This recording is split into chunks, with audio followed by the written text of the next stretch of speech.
Shalom dan selamat pagi Bapak Ibu dan saudara-saudari yang terkasih di dalam Kristus. Kita kembali lagi merenungkan kebenaran firman Tuhan pada pagi hari ini bersama program Lentera Anugerah. Mari sebelum kita merenungkan kebenaran firman Tuhan kita bersatu di dalam doa. Kami bersyukur untuk penyertaan dan cinta kasih Tuhan yang saat ini masih kami rasakan di dalam kehidupan kami. Saat ini kami akan mendengarkan kebenaran firman Tuhan. Kami memohon biarlah Roh Kudus membimbing kami agar kami betul-betul mengerti apa yang Tuhan maksud di dalam firman Tuhan. Berfirmanlah Tuhan, kami siap untuk mendengarnya. Di dalam Kristus kami berdoa. Amin.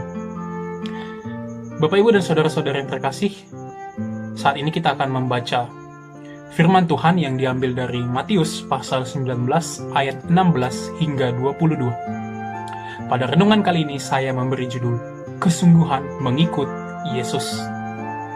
Saya akan bacakan Matius 19 ayat 16 sampai 22. Demikian firman Tuhan.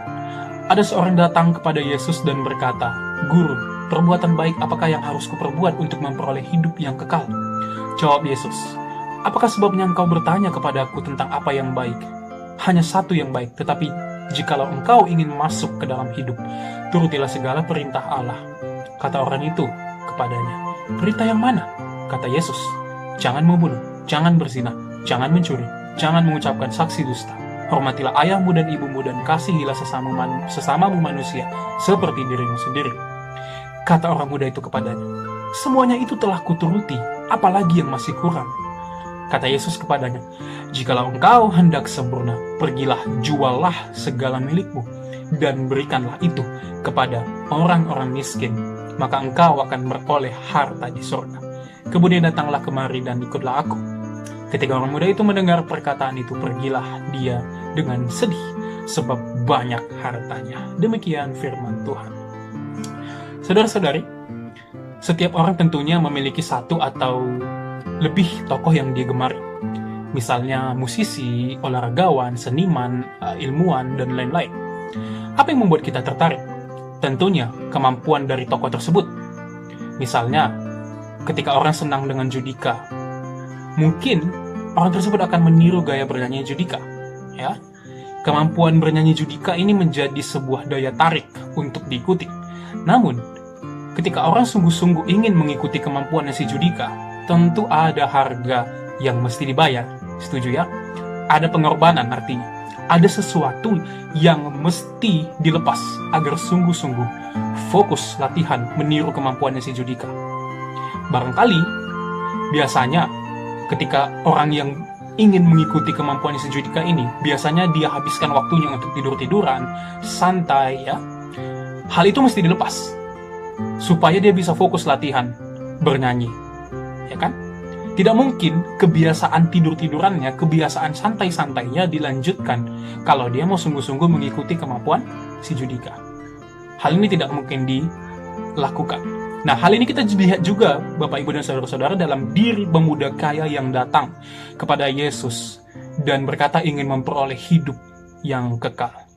Tentunya, pemuda itu telah mendengar pengajaran Yesus sebelumnya, sehingga ada daya tarik dari Yesus yang dilihat oleh pemuda ini, sehingga dia datang kepada Yesus terkesima dengan ajaran Yesus dan bertanya soal hidup yang kekal.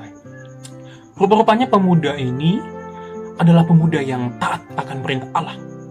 Hukum-hukum Taurat telah dilaksanakannya, sehingga dia merasa tidak ada yang kurang agar dapat memperoleh hidup yang kekal. Tetapi sayangnya, itu bukan syarat yang diinginkan Yesus. Apa hal-hal yang telah dilakukannya, jangan membunuh, jangan mencuri, dan macam-macam, itu tidak menjadi syarat bagi Yesus di dalam memperoleh hidup yang kekal. Awalnya pemuda itu bangga dengan prestasinya, ya kan? Akan prestasinya tentang pelaksanaannya, tentang hukum Taurat. Hukum yang ini sudah dilakukan, begini dilakukan, A, B, C, D telah dilakukan.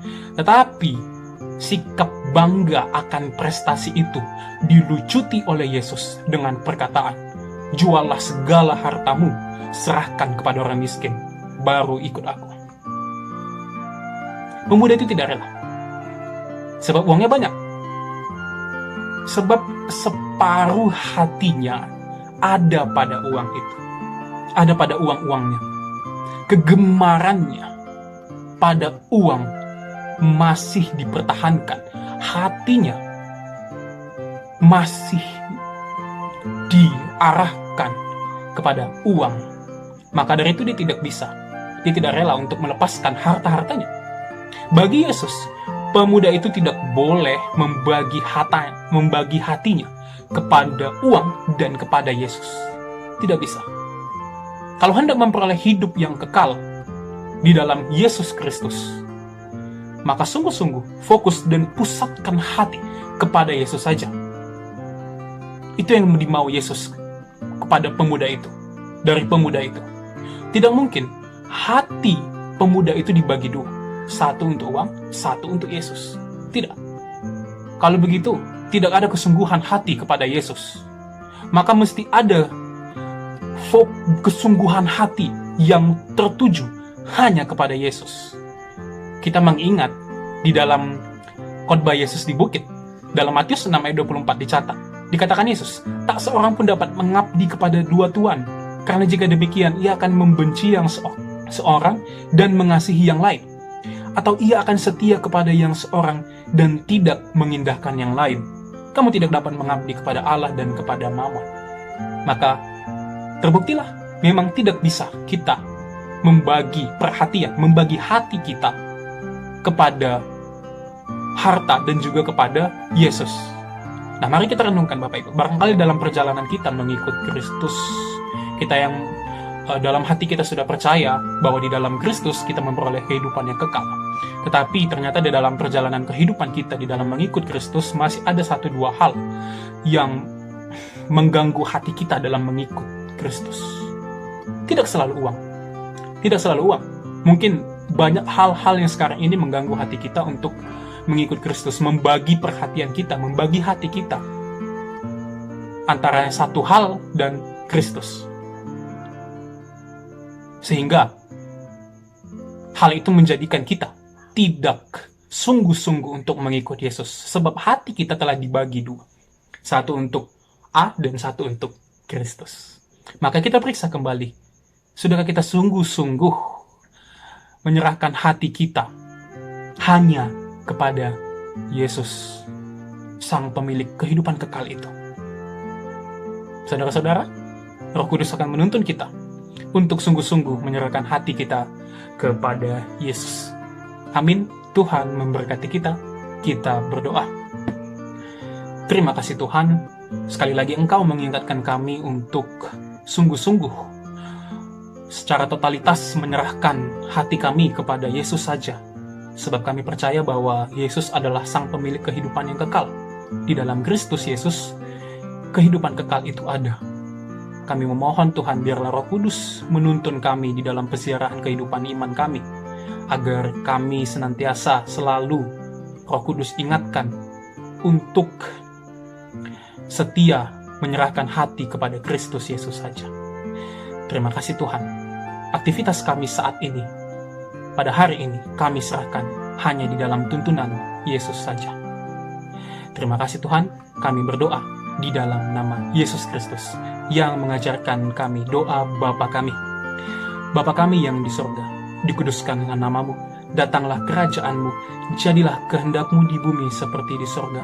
Berikanlah kami pada hari ini makanan kami yang secukupnya, dan ampunilah kami akan kesalahan kami, seperti kami juga mengampuni orang yang bersalah kepada kami.